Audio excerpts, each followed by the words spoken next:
اس وقت رات کے 8 بج رہے ہیں۔ میں اپنے کمرے میں بیٹھ کر ٹی وی دیکھ رہی تھی۔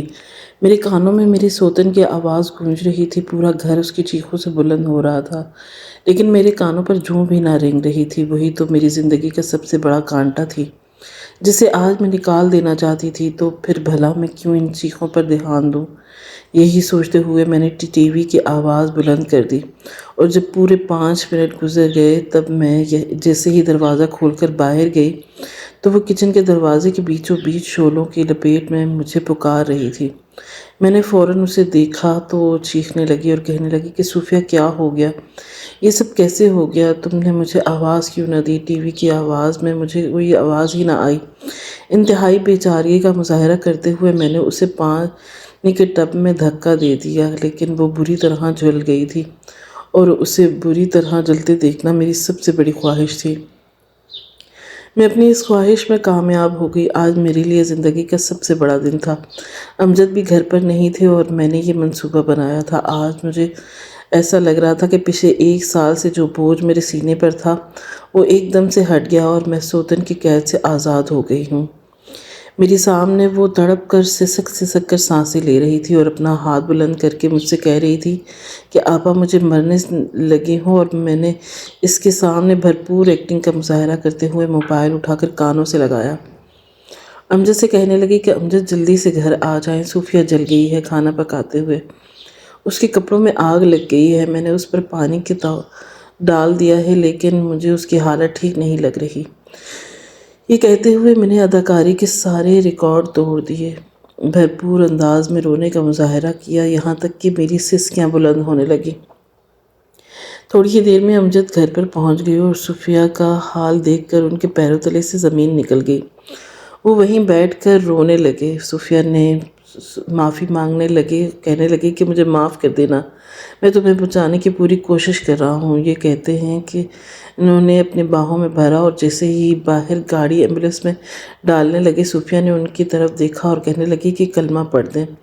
ٹوٹی پھوٹی آواز میں اس کی بات سنتے ہی امجد روتے ہوئے اس کے کانوں میں کلمہ پڑھنے لگا، اور ادھر ایک کلمے میں نے اس کی میت پر پڑھ دیا کہ آج وہ بھی سچ مچ آزاد ہو گئی تھی، وہ بھی اس دنیا کے جھمیلوں سے آزاد ہو کر پرسکون ہو گئی۔ یہ سوچتے ہی میں نے آگے بڑھ کر امجد کو تسلی دی اور ان کے کانوں میں یہ کہنے لگی کہ امجد اب ایمبولینس میں مت ڈالے، دوبارہ گھر میں لے آئیں، صوفیہ دم توڑ چکی ہے۔ یہ سب کرتے ہوئے میں یہ بھول چکی تھی کہ خدا کی لاٹھی بے آواز ہے، کل جو بیج ہم دوسروں کے لیے بوتے ہیں وہی ہمیں کاٹنا بھی پڑتا ہے۔ اس وقت میں فرعون بنی ہوئی تھی، نہیں جانتی تھی کہ فرعون کی زندگی میں موسیٰ آیا تھا تو فرعون نہیں رہا۔ میں یہ کیسے بھول گئی؟ کاش میں یہ نہ بھولتی تو آج میری زندگی میں مجھے یہ دن نہ دیکھنا پڑتا۔ آج بہت زیادہ گرمی تھی، یہاں تک کہ سونا دشوار ہو رہا تھا۔ میں نے اپنے شوہر امجد کو آفس کے لیے جگایا اور اسے کہنے لگی کہ جلدی سے تیار ہو کر ناشتہ لے آئے۔ آج میری طبیعت ٹھیک نہیں ہے، اس لیے میں ناشتہ نہیں بنا سکوں گی۔ کہنے کے ساتھ ہی میں نے اس قدر بیچاری شکل بنائی کہ انہوں نے فوراً سے میری بات مان لی، لیکن انہوں نے ایسی بات کہہ دی کہ مجھے بالکل بھی اچھا نہیں لگا۔ انہوں نے کہا کہ جاؤ جا کر صوفیہ سے بھی پوچھو وہ کیا کھائے گی، ظاہر ہے ناشتہ بنانے کی ذمہ داری تمہاری ہے اور آج تم نہیں بناؤ گی تو کیا وہ بھی کچھ نہیں کھائے گی؟ یہ سنتے ہی میرا پارا ہائی ہو گیا اور میں نے امجد سے کہا کہ امجد کیا ہو گیا ہے؟ وہ کوئی چھوٹی بچی نہیں ہے، اسے بھوک لگے گی تو خود ہی بنا لے گی، اور مجھ سے پوچھنے آئے گی تو میں کہہ دوں گی کہ میری طبیعت ٹھیک نہیں ہے، اب جا کر ہمارے لیے ناشتہ لے آئے۔ اور یہیں سے مجھ سے غلطی ہو گئی۔ امجد غصے میں آ گئے اور کہنے لگے کہ کسی بھوکے کو بھی انسان دیتا ہے تو رحم کھا کر کھانا کھلا دیتا ہے، وہ تو پھر میری بیوی ہے۔ ٹھیک ہے، میری محبت تم سے کرتا ہوں، لیکن اس کا مطلب یہ نہیں ہے کہ میں اسے بھوکا مار دوں۔ یہ کہہ کر وہ غصے میں چلے گئے اور میں بے جو تاب کھا کر رہ گئی۔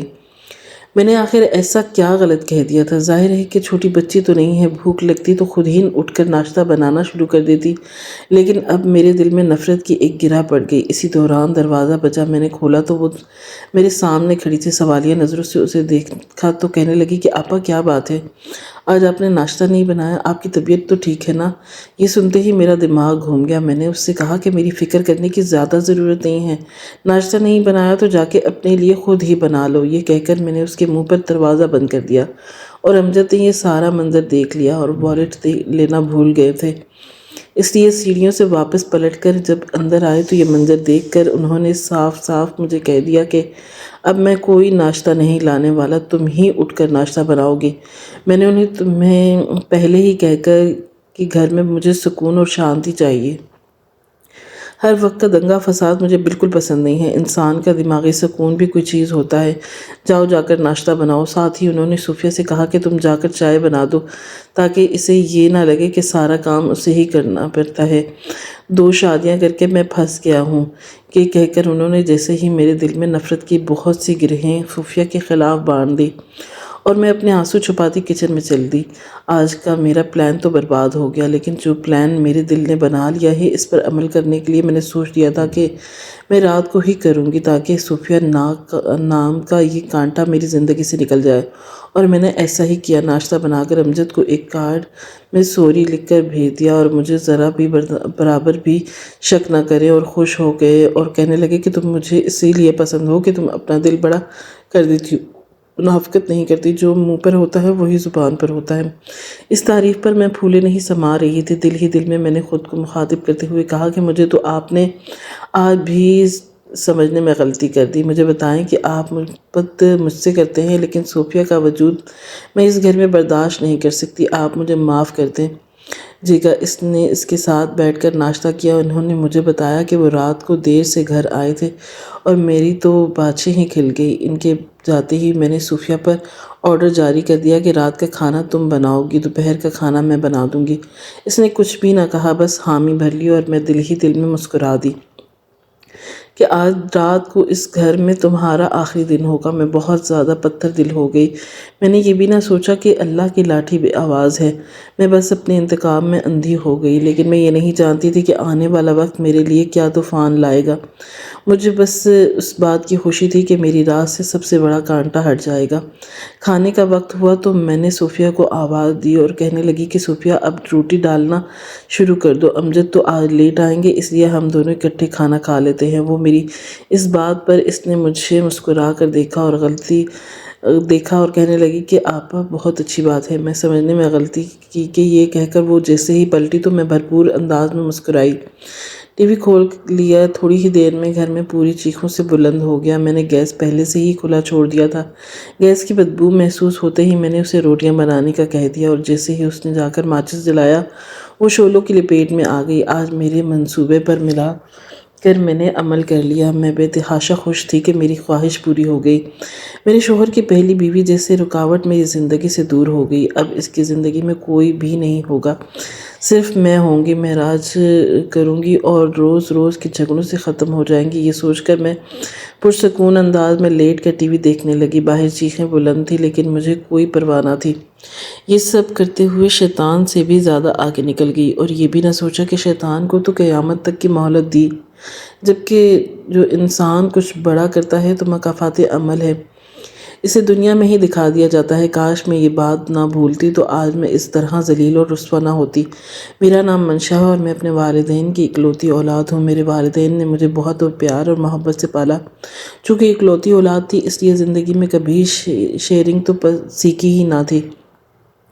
بھائی بہن تھے نہیں کہ جنہیں کچھ چیزیں شیئر کر کے سیکھ جاتی کہ بانٹ کر بھی چیزیں استعمال کرتی ہیں۔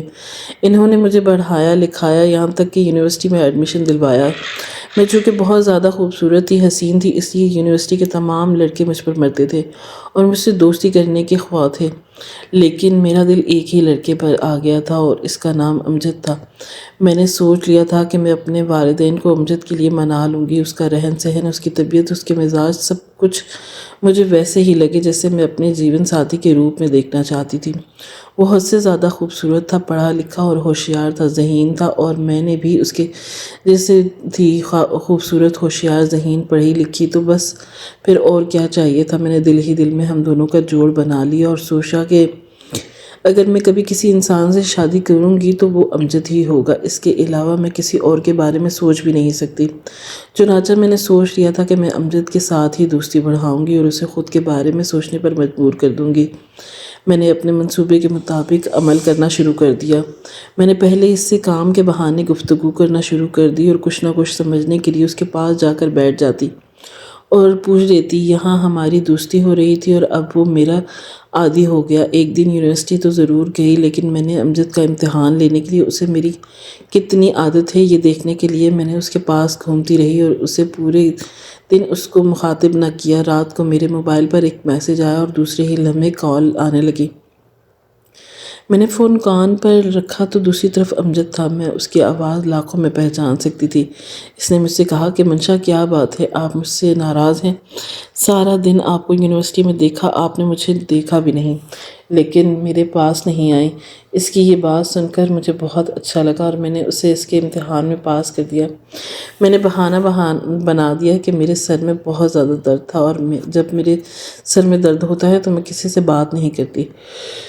یہ سنتے ہی جیسے اس کے دل کو تسلی مل گئی اور اس نے میرے دل کو میری مراد میں نے جان لیا کہ وہ ہو نہ ہو امجد بھی مجھے پسند کرتا ہے۔ اگلے ہی دن یونیورسٹی میں گئی تو وہ سب سے پہلے دوڑ کر میرے پاس آیا، میرا حال احوال پوچھا۔ یوں ہی دن گزرنے لگے اور امتحانوں میں بھی میری اچھی خاصی مدد کرتا، لیکن نہ جانے کیا بات تھی کہ وہ مجھ سے ابھی تک پرپوز نہیں کر سکا، محبت کے وعدے نہ کر سکا۔ اس بات کو لے کر میں پریشان تھی اور میں نے پھر اس کا بھی حل سوچ لیا۔ ایک دن میں کوریڈور میں بیٹھی کتاب پڑھ رہی تھی کہ مجھے سامنے سے امجد دکھائی دیا۔ اس وقت کوریڈور میں کوئی بھی نہیں تھا۔ میں نے ایک منصوبہ سوچا اور کتاب رکھ کر زار رونے لگی، اتنی آواز میں کہ وہ آواز امجد تک ہی پہنچ جاتی۔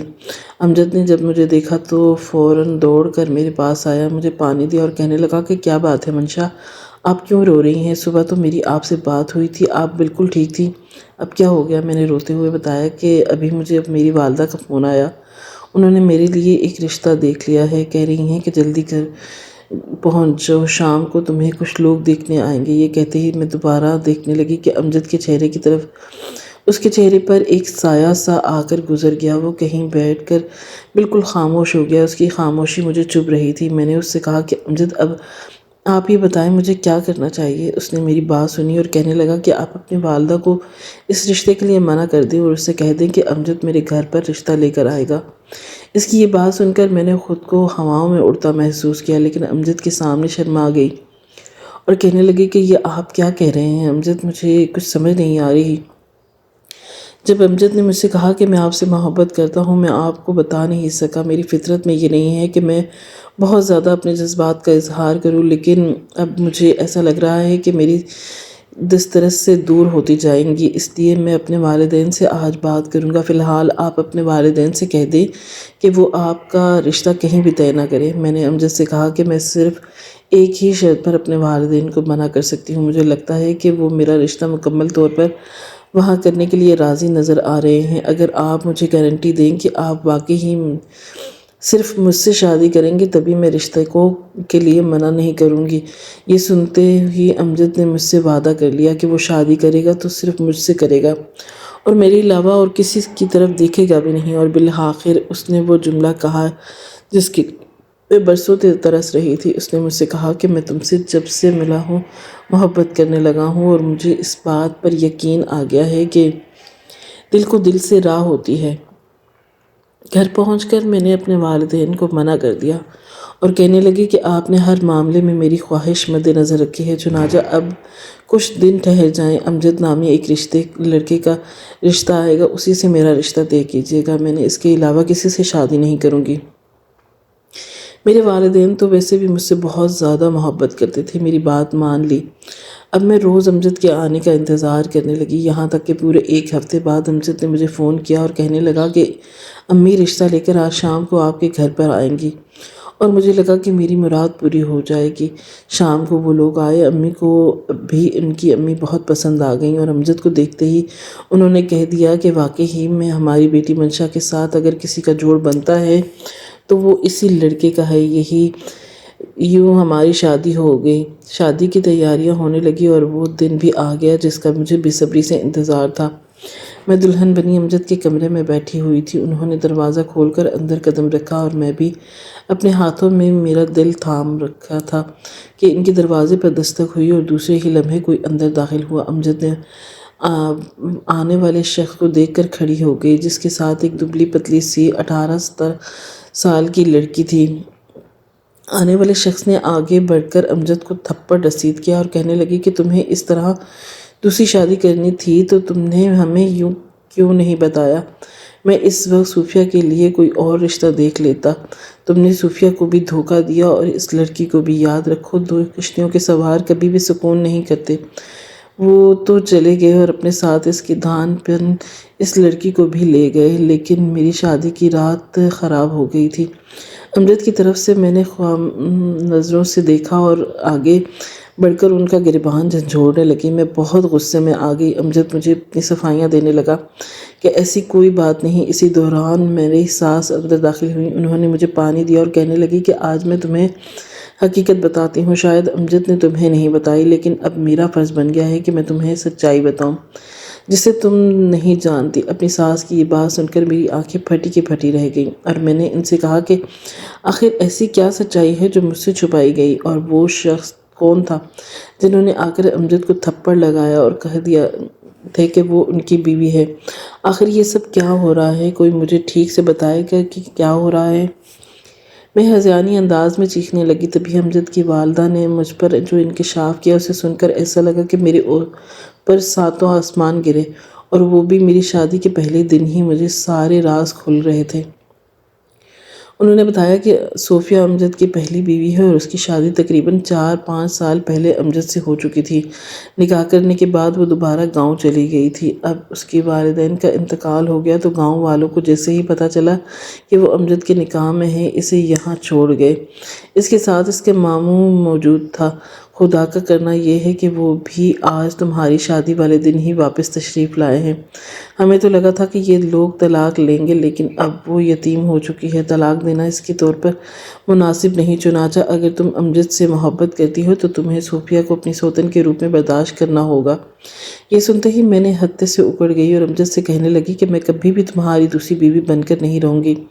تمہیں فیصلہ کرنا ہوگا، یا تو تم صوفیہ کو چھوڑنا ہوگا یا پھر تمہیں مجھے چھوڑنا ہوگا۔ یہ سنتے ہی امجد نے شدید غصے سے میری طرف دیکھا اور کہنے لگے کہ شادی ہے، کوئی مذاق نہیں ہے۔ صوفیہ سے بھی میں نے نکاح کیا ہے، میں اسے کبھی نہیں چھوڑوں گا، اور تم سے بھی شادی کی ہے۔ بھلا تمہیں کیسے چھوڑ سکتا ہوں؟ تم تو میری پہلی اور آخری محبت ہو۔ صوفیہ کے ساتھ میرا رشتہ مجبوری کے تحت بنایا گیا تھا، اور تم سے میں نے اپنے دل کی رضامندی کے ساتھ شادی کی ہے۔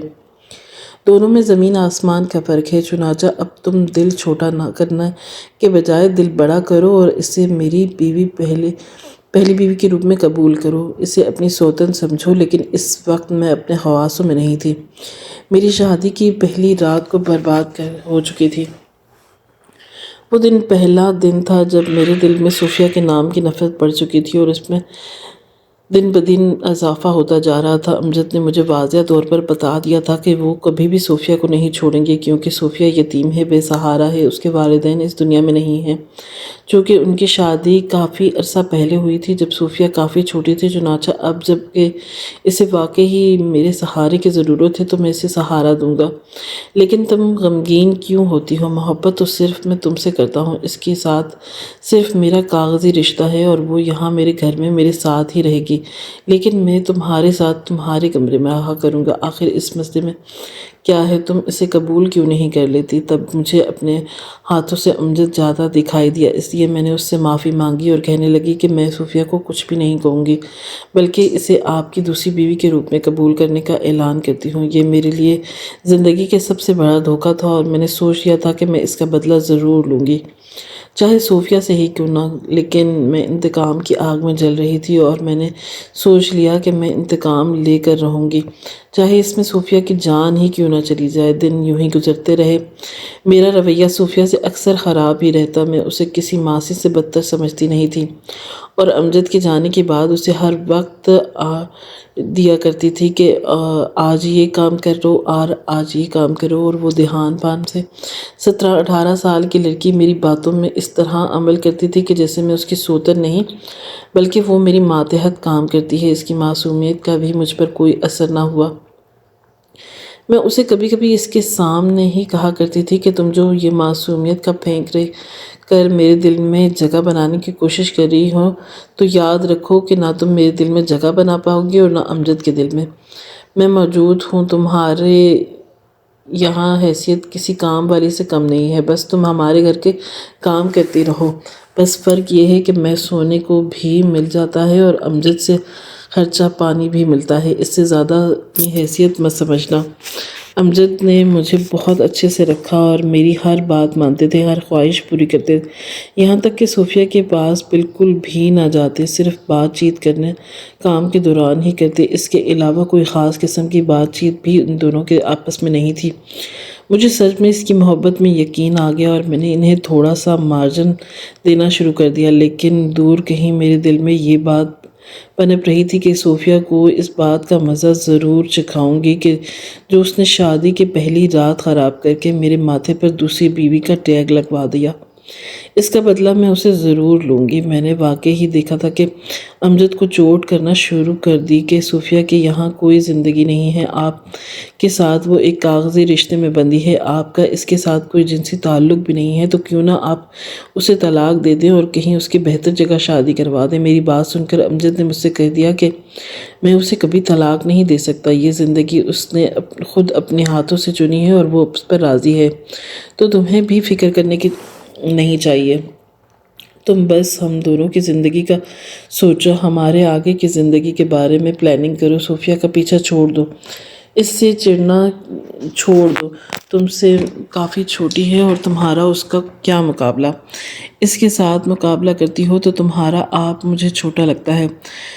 امجد کی یہ بات سن کر مجھے اپنی گردن میں سے سریا فٹ ہوتا ہوا دکھائی دیا۔ مجھ پر امجد نے یہ حقیقت واضح کر دی تھی کہ چاہے کچھ بھی ہو جائے وہ صوفیہ کو طلاق نہیں دیں گے۔ اسی دوران آنٹی بیمار رہنے لگی اور تھوڑی علامت کے بعد ہی ان کا انتقال ہو گیا۔ جاتے جاتے انہوں نے امجد کو اس بات کی پابند کر دیا کہ صوفیہ کو بیوی کا درجہ دو، وہ بھی تمہاری بیوی ہے، اس کے بارے میں بھی اللہ سے تمہاری پوچھ گچھ ہوگی۔ چنانچہ امجد کو اپنی والدہ کے مرنے کا بہت زیادہ صدمہ تھا۔ انہوں نے ان کا آخری وعدہ مان لیا اور ایک روز جب میری طبیعت خراب تھی، میں کھانا کھا کر جلدی سو گئی۔ آدھی رات کو آنکھ کھلی تو امجد اپنے کمرے میں نہ پایا۔ ڈھونڈتے ہوئے میں انہیں باہر نکلی تو پتہ چلا کہ وہ صوفیہ کے کمرے میں موجود ہیں۔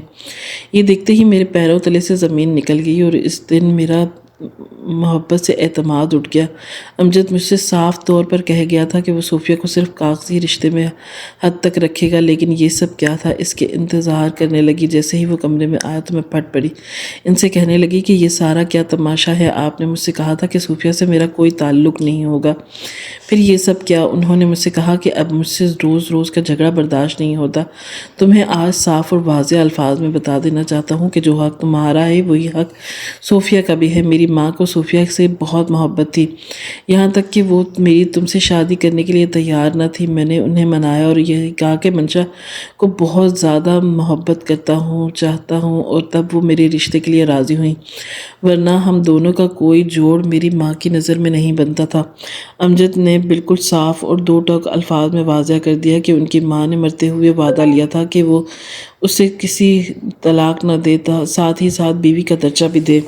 چنانچہ مجھے سوتن کی عادت ڈالنی پڑے گی اور اس حقیقت کو جلدی اپنانا ہوگا۔ یہ سن کر اس دن میں نے بہت زیادہ روئی، یہاں تک کہ در و دیوار بھی ہل گئے، لیکن امجد پر کوئی اثر نہ ہوا۔ کانوں پر تکیہ رکھ کر دوسری طرف رخ پھیر کر سو گئے۔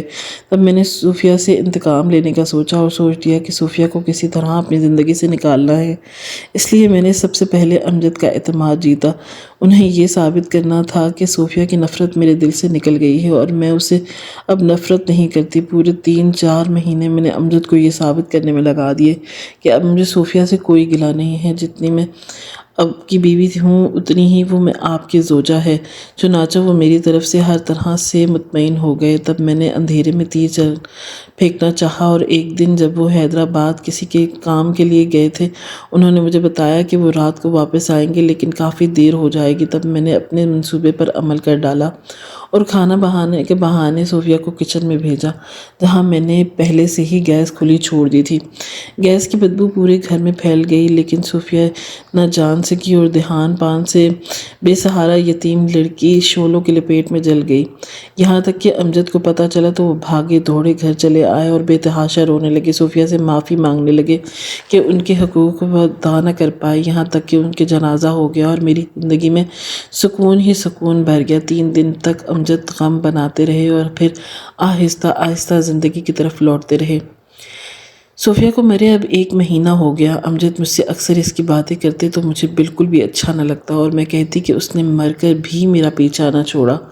میں چپ چاپ ان کی باتیں سنتی رہتی اور انہیں یقین دلاتی کہ واقعی ہی مجھے اس کے مرنے کا بہت افسوس ہے۔ اسی دوران میں حاملہ ہو گئی اور یہ میرے لیے زندگی کا سب سے بڑی خوشی تھی۔ اب میں چاہتی تھی کہ امجد اب صوفیہ کو بھول جائے اور زیادہ سے زیادہ وقت مجھے دے۔ اس حالت میں مجھے اس کے سب سے زیادہ توجہ کی ضرورت تھی، اور میں نہیں چاہتی تھی کہ کسی طور پر بھی اس کی توجہ کسی اور طرف جائے۔ اس لیے میں نے سب سے پہلے وہ خوشخبری انہیں سنائی اور ساتھ ہی ساتھ انہیں ڈراوا بھی دینے لگی کہ ڈاکٹر نے مجھے زیادہ سے زیادہ آرام کرنے کا کہا ہے، اور کہا ہے کہ ہر قسم کی ٹینشن سے دور رہنا ہوگا اور نہ بچے پر اثر پڑے گا۔ امجد یہ سن کر فوراً ہی مجھ سے کہنے لگے کہ تم فکر نہ کرو، میں تمہارا ہر طرح سے خیال رکھوں گا، تم نے مجھے زندگی کی سب سے بڑی خوشی دی ہے، اس سے زیادہ میرے لیے قیمتی بات اور کیا ہو سکتی ہے۔ اور انہوں نے واقعی میں جو کہا تھا وہ بھی کر دکھایا۔ انہوں نے فریج کو ہر طرح کے کھانے سے بھر دیا، ہر قسم کا پھل لا کر دیا، اور مجھے کہنے لگے کہ تم اپنا بہت خیال رکھو، تم مجھے زندگی کا سب سے قیمتی تحفہ دینے والی ہو۔ اور میں اس کی باتوں پر مسکرا دیتی اور اپنی قسمت پر ناز کرتی، لیکن میں یہ بھول گئی تھی کہ میں ظالم تھی اور میں نے ایک ظلم کیا تھا، اس کی جان لے لی تھی۔ میں کیسے بخش دی جاتی تھی، لیکن میں اپنی خوشی میں یہ ساری باتیں بھول گئی اور یہ بھی نہ سوچا کہ مکافات عمل سے تو اس دنیا میں ہی گزرنا پڑتا ہے۔ جو کچھ میں نے صوفیہ کے ساتھ کیا ہے وہی سب کچھ مجھے بھی بھگتنا پڑے گا۔ میں یہ سب بھلا چکی تھی، لیکن وقت تو بہت بے رحم ہوتا ہے، اس نے مجھے سب کچھ واپس یاد دلا دیا اور پھر سینے پر ہاتھ باندھے میرے سامنے کھڑا ہو کر ہنسنے لگا۔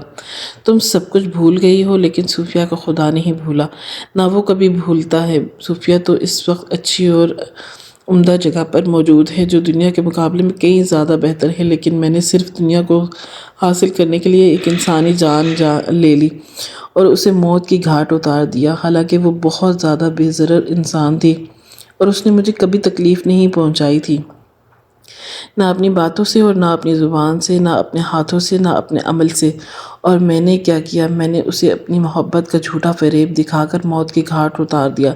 اللہ مجھ سے بدلہ نہیں لے گا، بے شک اللہ کی لاٹھی بے آواز ہے۔ اور اس دن مجھے رب کے انصاف پر یقین آ گیا۔ میری پریگننسی کا 6واں مہینہ چل رہا تھا اور میں نے اپنے شوہر کے ساتھ چیک اپ کروانے گئی، جہاں مجھے اپنی بلیڈنگ میں سیڑھیاں اترتے ہوئے پلمبر نظر آیا۔ اس نے مجھے دیکھتے ہی امجد سے کہا کہ بھائی صاحب، آپ نے اپنے چولہے کی فٹنگ تو ٹھیک کروا لی نا؟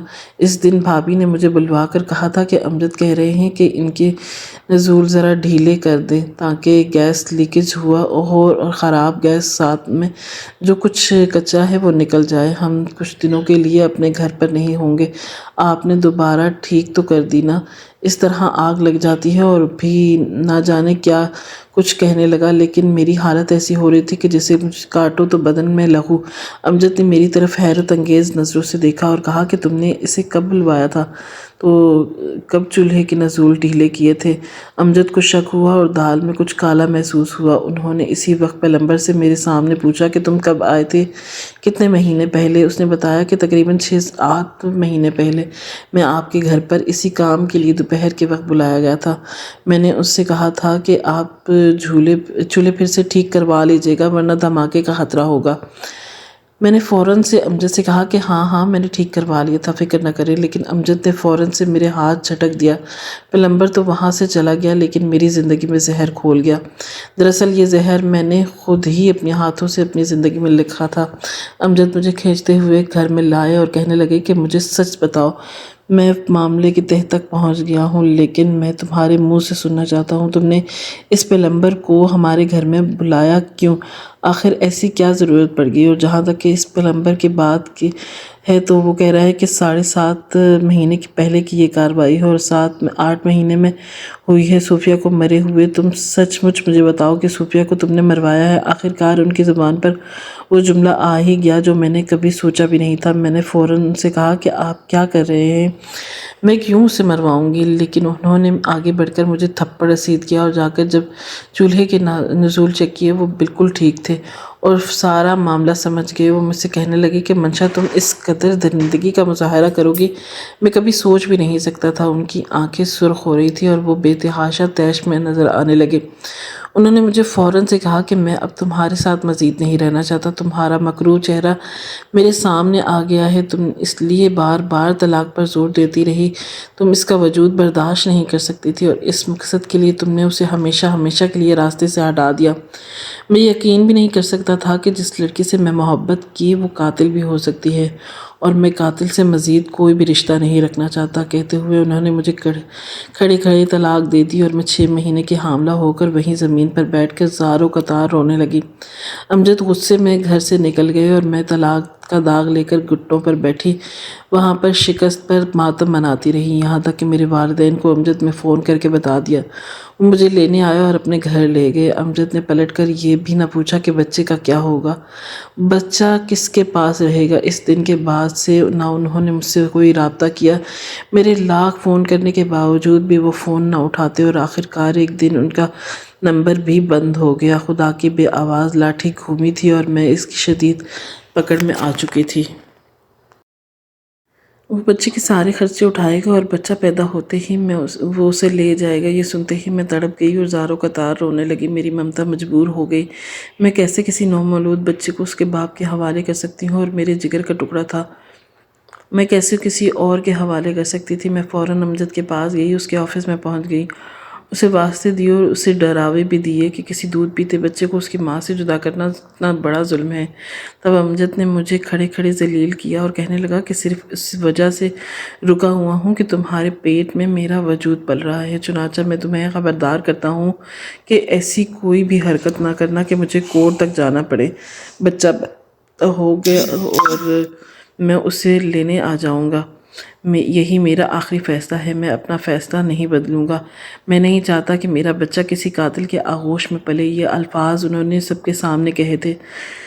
تب میں اللہ کے انصاف پر یقین لے آئی اور مجھے یہ پتہ چل گیا کہ جب اللہ انصاف کرنے پر آتا ہے تو ہر چیز کو برابر انصاف کرتا ہے۔ میں روتے روتے وہاں سے آ گئی اور اللہ سے دعا کرنے لگی کہ میرا بچہ دنیا میں آنے سے پہلے ہی تو اپنے پاس بلا لے کہ دنیا میں آ کر بھی یہ میرے پاس نہیں ہوگا، میرے پاس نہیں رہے گا، مجھ سے چھین لیا جائے گا اور اس سے زیادہ غم اور تکلیف میں برداشت نہیں کر سکوں گی۔ لیکن اللہ نے یہ غم اور تکلیف میں میرے نصیب میں لکھی تھی، کیونکہ میں قاتل تھی اور میں نے ایک انسان کی جان لی تھی۔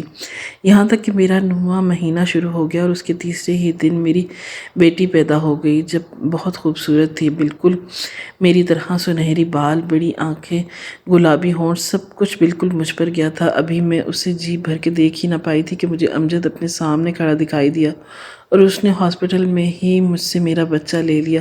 کہنے لگا کہ تماشا کرنے کی کوئی ضرورت نہیں، اگر تم نے کوئی تماشا کیا تو میں تمہیں پولیس کے حوالے کر دوں گا۔ یہ بھی میری شرافت ہے کہ تمام حقائق جاننے کے باوجود بھی میں تم کو آزاد گھوم رہی ہوں، ورنہ تمہاری جگہ جیل میں تھی۔ یہ کہہ کر وہ چلا گیا، ہمیشہ ہمیشہ کے لیے میری ممتا کو ادھورا کر گیا۔ اس بات کو 5 سال گزر گئے۔ امجد نہ جانے میری بیٹی کے ہمراہ کہاں چلا گیا۔ مختلف ذرائع سے مجھے یہ معلوم ہوا کہ وہ ہمیشہ ہمیشہ کے لیے دبئی چلا گیا، وہاں اس نے شادی کر لی ہے اور اس کا ایک بیٹا بھی ہے، اور میں آج بھی وہیں کھڑی ہوں۔ میرے ماتھے پر صوفیہ کے قاتل کا کندھا ہے اور میری ممتا کی ادھوری پیاس آج بھی میرے پورے اس وجود کو جلاتی ہے۔ یہ حسد ہی تھا جس نے مجھ سے یہ کام کروایا، اور آج تک میں اس حسد کی آگ میں خود ہی جل کر راکھ ہو رہی ہوں، یہاں تک کہ اللہ سے روز دعا مانگتی ہوں کہ مجھے موت دے